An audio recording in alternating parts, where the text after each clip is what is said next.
At some point, a realization settles in, not suddenly, not dramatically, quietly. The old world isn't coming back.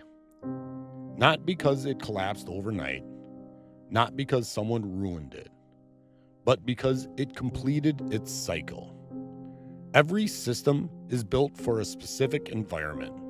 When that environment changes, the system doesn't disappear.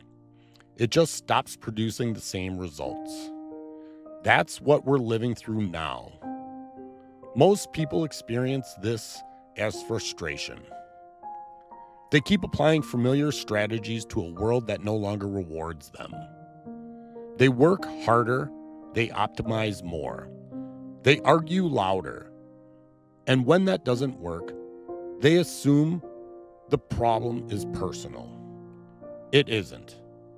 What actually broke wasn't effort, or values, or intelligence. What broke was alignment. The rules that once connected action to outcome no longer do so consistently. And when alignment breaks, people lose trust, not just in institutions, but in their own judgment. That's why so much energy is being wasted right now. People are trying to win inside systems that no longer measure winning the same way. This is the mistake history repeats every time an era turns. Those who cling to the old game fight hardest and lose the most. Those who quietly reorient build what comes next. So what do you build when the old world doesn't come back? You don't start with structures.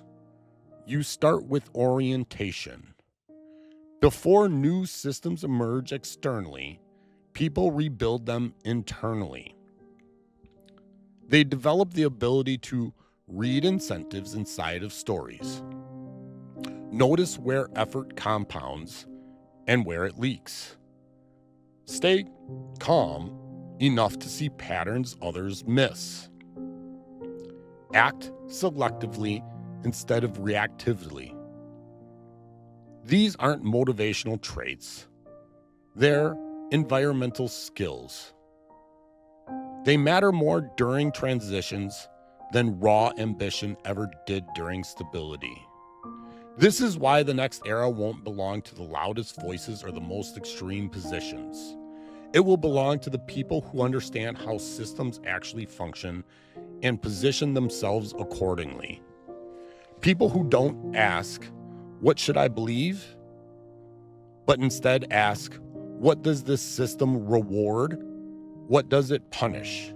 And where do I actually fit inside it?" That shift changes everything.